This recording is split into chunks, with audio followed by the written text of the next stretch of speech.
எல்லாருக்கும் வணக்கம். மீண்டும் மெய்ப்பொருள் காண்க தளத்திற்கு எல்லாரையும் நான் வரவேற்கிறேங்க. நேத்து நம்ம இந்திய சந்தை எடுத்துக்கிட்டோம்னா பயங்கரமா கீழே விழுந்துருச்சுங்க. 24,400க்கு கீழே வந்துருச்சு. நல்லா கீழே வந்ததுக்கு அப்புறம் நேற்று எஃப்ஐஐஸ் லைட்டா ஒரு 1932 கோடிக்கு பக்கமா கேஷ் செக்மெண்ட்ல நெட் பையர்ஸ் வந்திருக்காங்க. ஸோ கொஞ்சமா ஒரு 2000 கோடி 500 கோடி 50 கோடின்னு வாங்க வேண்டியது, விற்கிறப்ப 5000 கோடி 4000 கோடி 3000 கோடிட்டு விற்க வேண்டியது. கோல்டு எடுத்துக்கிட்டோம்னா இன்னைக்கு 22 கேரட் கோல்டு பெர் கிராம் 25 ரூபாய் விலை இறங்கிருக்குங்க. 9445.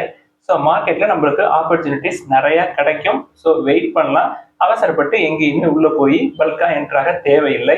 அடுத்து இன்னைக்கு அப்டேட்ஸ் டெவலப்மெண்ட்ஸ் தென் கொஞ்சம் கொஸ்டின் ஆன்சர்ஸ் அதெல்லாம் பார்ப்போங்க. ஃபர்ஸ்ட் மணப்புரம் ஃபைனான்ஸ் எடுத்துக்கிட்டோம்னா நம்ம முற்காலங்களில் மெயின் லிஸ்ட்லேயே வச்சிருந்தோம். அதாவது 200 கீழே இருந்தப்ப அது 200க்கு மேலே போனதுக்கு அப்புறம் அது ஓவர் வேல்யூட் ஆயிடுச்சுங்க. 1.5 டைம்ஸ் மேலே போயிடுச்சு.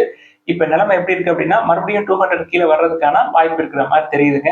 Q1 ஃபினான்ஷியல் 26 ரிசல்ட்ஸ் எடுத்துக்கிட்டோம்னா கன்சாலிடேட் நெட் ப்ராஃபிட் வந்து 75% கீழே விழுந்திருக்குங்க. 138 crores இருக்கு. ரெவன்யூ ஒரு 9% இயர் ஆன் இயர் குறைஞ்சிருக்குங்க. இதில் நம்ம தெரிஞ்சுக்க வேண்டியது என்ன அப்படின்னா கம்பெனியுடைய கோல்ட் லோன் பிசினஸ் சூப்பராக பெர்ஃபார்ம் பண்ணிருக்குங்க. கம்பெனியுடைய மைக்ரோ ஃபைனான்ஸ் செக்டர் வந்து போரா பெர்ஃபார்ம் பண்ணிருக்கு. ஸோ ரெண்டும் வந்து அப்படியே மேட்ச் ஆகி ஒரு 135 கோடி ரூபாய் ப்ராஃபிட் பக்கமா வந்து நிற்குதுங்க.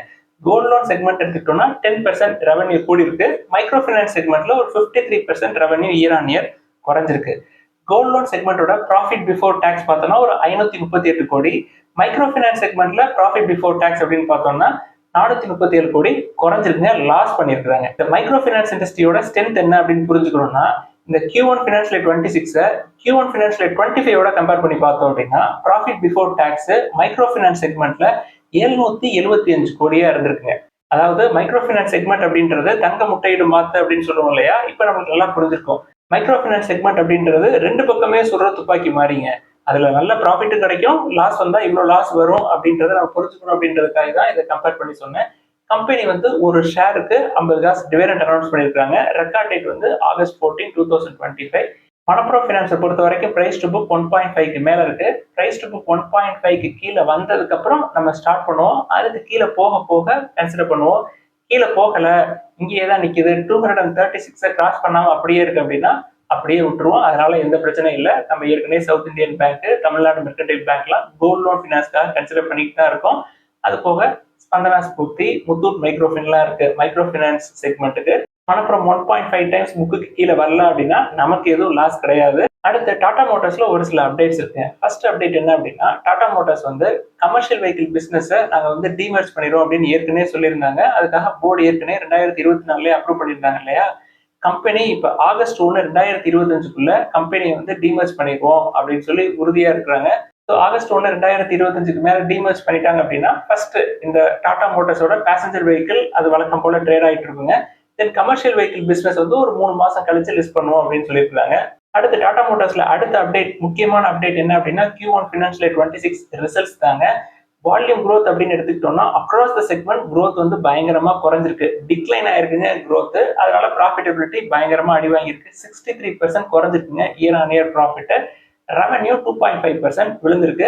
டாடா மோட்டார்ஸை பொறுத்த வரைக்கும் ப்ராஃபிட்டபிலிட்டி குறைஞ்சதுக்கு முக்கியமான காரணம் JLR தாங்க. ட்ரம்ப் அவர்களுடைய டேரிஃப்னால அவங்களுடைய ரெவன்யூ 9% கீழே விழுந்திருக்கு. ஓவராலா டாடா மோட்டார்ஸோட ரெவன்யூ ஸ்பிளிட் அப்படின்னு பார்த்தோம்னா பேசஞ்சர் வெஹிக்கிள் செக்மெண்ட் வந்து ரெவன்யூ 8.2% குறைஞ்சிருக்கு year on year. Commercial vehicle segment வந்து 4.7% இயர் ஆன் இயர் குறைஞ்சிருக்குங்க. கம்பெனி நம்மளுக்கு முக்கியமான ஒரு ஹிண்ட் கொடுத்துருக்காங்க.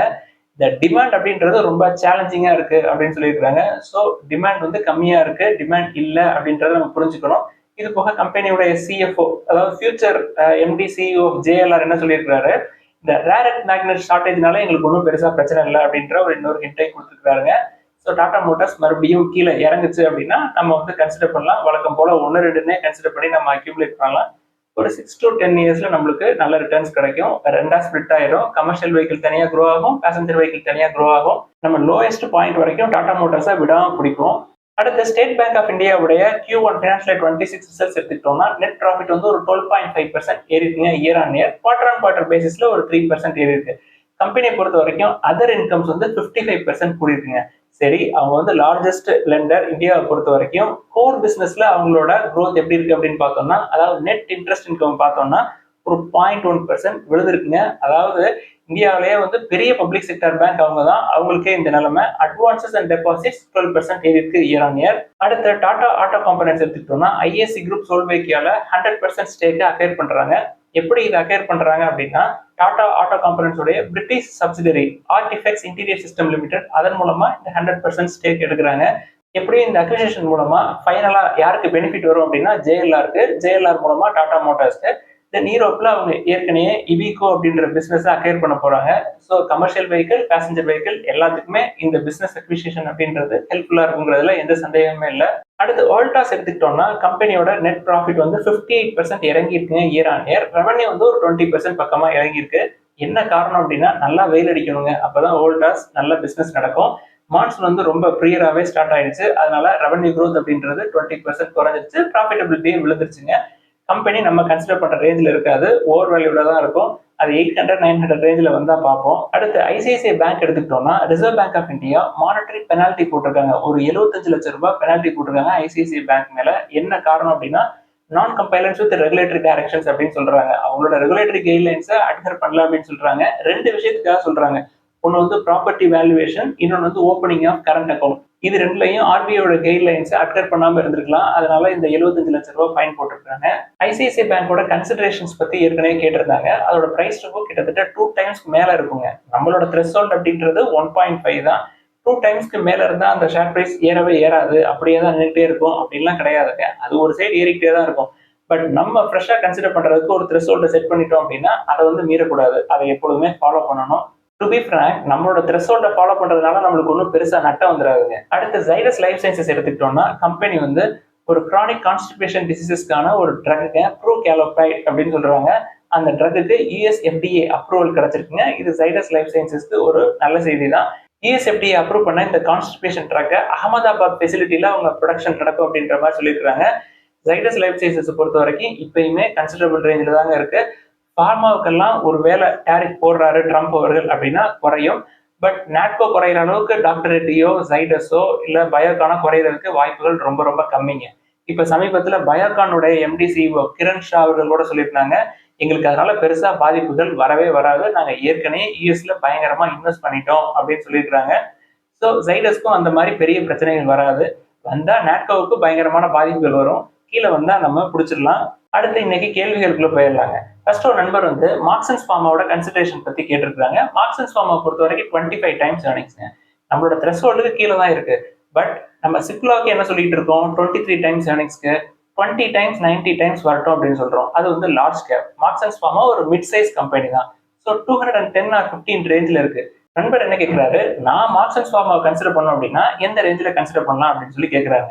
இப்போ 25 டைம்ஸ் ஏர்னிங்ஸ்க்கு ஷேர் பிரைஸ் வந்து 210 ரூபாய் இருக்கு. இது அப்படியே பாதியா குறைங்க. 12.5 டைம்ஸ் ஏர்னிங்ஸ் அப்படின்னா ஷேர் பிரைஸ் வந்து ஒரு 105 ரூபாய் இருக்கும்.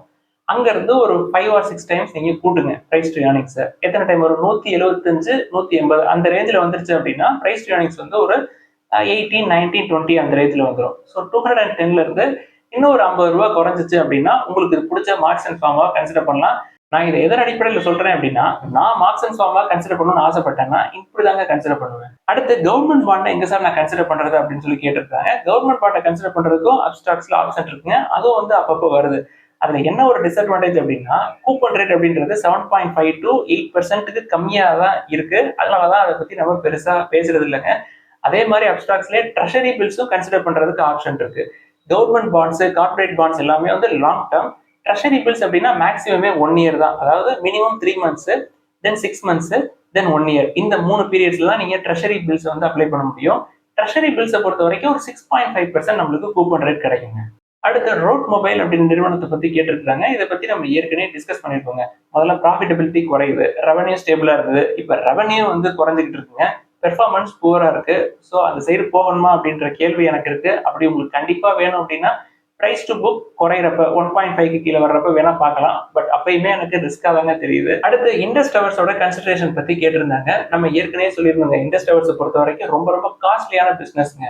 இந்தியா ஃபுல்லா டவர்ஸ் வச்சிருக்காங்க, மெயின்டெனன்ஸ், தென் லேபர் எவ்வளவு தூரம் அதுக்கு தேவைப்படும், அவங்களுக்கான காஸ்ட், தென் எம்ப்ளாயி எக்ஸ்பென்சஸ், தென் ரீப்ளேஸ்மெண்ட் இருக்கணும். அதாவது டெக்னாலஜி வந்து அப்கிரேட் ஆக ஆக புதுசா அவங்க செலவு பண்ணி அந்த டவர்ஸ்ல இருக்கிற எக்யூப்மெண்ட்ஸ் எல்லாம் மாற்ற வேண்டியிருக்கும். ஏதாவது நேச்சுரல் டிசாஸ்டர் வந்துருச்சு அப்படின்னா அந்த ஏரியால எல்லாத்தையுமே ரீப்ளேஸ் பண்ண வேண்டியிருக்கும். ஓவராலா காஸ்ட்லியான பிசினஸ்ங்க. ஸோ அதை நான் எப்பொழுதுமே தவிர்த்துருவேன். அடுத்து எல்என்டி ஃபினான்ஸோட கன்சிடரேஷன் பத்தி கேட்குறாங்க. அது 1.95 டைம்ஸ் புக் போயிடுச்சு. 1.5க்கு கீழே வந்தா பார்ப்போம். ஈவன் ஃபெடரல் பேங்க் 1.5க்கு கீழே இருந்தாலும் நம்ம இன்னும் வெயிட் பண்ணிட்டு தாங்க இருக்கோம். அதாவது 175 180 ரேஞ்ச் வர்றதுக்கு வாய்ப்பு இருக்கு அப்படின்றதுனால. அடுத்து பாரதி ஏர்டெல் நிறுவனத்தை பத்தியும் கேட்டிருக்காங்க. அதுவும் வந்து காஸ்ட்லியான பிசினஸ்ங்க. நம்ம ஒரு காலத்துல இந்த டாடா டொகோமோ அப்படின்ற நிறுவனத்தை பத்தி பார்த்திருக்கோம் இல்லையா? இன்னைக்கு டாடா டொகோமோ இருந்தது நிறைய பேருக்கு தெரியுங்க. நம்ம சப்ஸ்கிரைபர்ஸ் எல்லாமே வந்து ஒரு 45 to 55 தான் நிறைய இருக்கிறீங்க. ஸோ ஈவன் டாடா குடும்பத்தினாலேயே அந்த பிசினஸை சக்சஸ்ஃபுல்லா ரன் பண்ண முடியல. தென் டாடா டெலி சர்வீசஸ் பத்தி உங்களுக்கு தெரியும். தென் டாடா கம்யூனிகேஷன்லையும் எக்ஸ்பென்சஸ் எவ்வளவு இருக்கு அப்படின்றத நம்ம டிஸ்கஸ் பண்ணப்பே சொன்னாங்க. ப்ராஃபிட் பண்றாங்க, பட் எக்ஸ்பென்சஸ் ரொம்ப ரொம்ப அதிகம். ஸோ பாரதி ஏர்டெல் பொறுத்த வரைக்கும் எக்ஸ்பென்சஸ் அதிகமாக தான் இருக்கும். நம்மளுக்கு கம்பெனி வந்து நிறைய சம்பாதிக்கணும், கம்மியா செலவு பண்ணி, அப்பதான் நமக்கு வந்து டிவிடெண்ட் நிறைய கிடைக்கும், ஷேர் பிரைஸ் வேகமாக மேலே ஏறும். அடுத்து ஒரு நண்பர் வந்து நான் 5 lakhs இன்வெஸ்ட் பண்றதுக்கு ரெடியா இருக்கேன், 10 வருஷம் வந்து நான் ஹோல்ட் பண்ணுவேன், நான் வந்து எதுல இன்வெஸ்ட் பண்ணலாம் அப்படின்னு சொல்லி கேட்கறாங்க. ஸோ 10 வருஷத்துக்கு உங்களுக்கு அந்த பணம் தேவையில்லை அப்படின்னா அப்படியே தூக்கி பேங்க்ல போட்டுருங்க. கொஞ்சம் கொஞ்சமா ஒரு 2 வருஷத்துக்கு வெயிட் பண்ணி மாசம் 5, 10, 2, 1ன்னு ஸ்டாக்ஸை கன்சிடர் பண்ணுங்க. அதுக்கப்புறம் நீங்க 8 வருஷம் ஹோல்ட் பண்ணுங்க. எந்தெந்த ஸ்டாக் நல்லா இருக்கும், உங்களுக்கு நல்லா டிவிடெண்ட் கிடைக்கிற மாதிரி லார்ஜ் கேப்பா பாருங்க. First ITC, Tata motors, IndusInd bank, then Wipro, then small size வேணும் அப்படின்னா Tamil Nadu mercantile bank, then mid size வேணும் அப்படின்னா நாட்கோ ஃபார்மா, தென் கொஞ்சம் ரிஸ்கோட எனக்கு ரிட்டர்ன்ஸ் நிறைய வேணும் அப்படின்னா ஸ்பந்தனா ஸ்பூர்த்தி. இது எல்லாத்துலயுமே ஸ்பிளிட் பண்ணி போடுங்க. அடுத்து சிம்பனி, கார்போரண்டம் யூனிவர்சல், தென் கோல்கேட், இந்த நிறுவனங்களை பத்தி எல்லாம் கேட்டிருக்காங்க. எல்லாமே வந்து ஓவர் வேல்யூடா தான் இருக்கு, இப்ப கன்சிடர் பண்ற ரேஞ்சிலே இல்லைங்க. அடுத்த ஒரு நண்பர் வந்து எனக்கு நல்ல டிவிடெண்ட் வர்ற மாதிரி ஒரு ஷேர் சொல்லுங்க, தென் அந்த ஷேர் வந்து நல்ல க்ரோத் ஆகி மேலே போகணும், நல்ல க்ரோத் ப்ராஸ்பெக்ட்ஸ்ல இருக்கணும் அப்படின்னு சொல்லி கேட்டிருக்காங்க. கம்பெனியை பொறுத்த வரைக்கும் நல்ல டிவிடெண்ட் வர்ற கம்பெனிகள் அப்படின்னு பார்த்தோம்னா லார்ஜ் கேப் எல்லாமே நல்ல டிவிடெண்ட் வருங்க. அவங்க எல்லாமே வந்து நல்லா வெல் எஸ்டாப்ளிஷ்டா இருப்பாங்க, அவங்கள்ட்ட கேஷ் ரிசர்வ்ஸ் இருக்கும், அதனால நிறைய டிவிடெண்ட் டிஸ்ட்ரிபியூஷன் இருக்கும். இந்த mid size companies, small size companies எடுத்துக்கிட்டோம்னா டிவிடெண்ட் டிஸ்ட்ரிபியூஷன் இருக்காது. அப்படி டிவிடெண்ட் டிஸ்ட்ரிபியூஷன்ஸ் இருக்கிற கம்பெனி வந்து மெதுவாக தான் க்ரோ ஆகுங்க. எல்லாத்தையுமே நம்மள்ட்ட டிவிடெண்டா கொடுத்துட்டா அவங்க க்ரோ ஆகுறதுக்கு காசு கம்மியாக தான் இருக்கும். ஸோ உங்களுக்கு க்ரோத்தும் வேணும், தென் டிவிடெண்டும் வேணும் அப்படின்னா ஐடி ஸ்டாக்கை பார்க்கலாம். இப்போதைக்கு ஐடி எல்லாமே கீழே இறங்கிட்டு தான் இருக்கு. இன்னும் கொஞ்ச நாள் வெயிட் பண்ணீங்க அப்படின்னா இன்னும் நல்லா கீழே வரும். இப்போதைக்கு விப்ரோவை கன்சிடர் பண்ணலாம், தென் ஐடிசியை கன்சிடர் பண்ணலாம். இது எல்லாமே வந்து நல்ல டிவிடெண்ட் கொடுப்பாங்க, நல்ல க்ரோத் ப்ராஸ்பெக்ட்ஸும் இருக்க கம்பெனிகள் தான். இது ரெண்டும் போக உங்களுக்கு இன்னும் 2-3 கம்பெனி வேணும் அப்படின்னா இண்டஸ்இண்ட் பேங்க் இப்போ புக் வேல்யூக்கு கீழே தான் இருக்கு. நீங்க ஒரு 2 வருஷத்துக்கு முன்னாடி பாத்தீங்கன்னா ஒரு வருஷத்துக்கு 15 ரூபாயில இருந்து 20 ரூபா வரைக்கும் டிவிடெண்ட் கொடுத்துருப்பாங்க.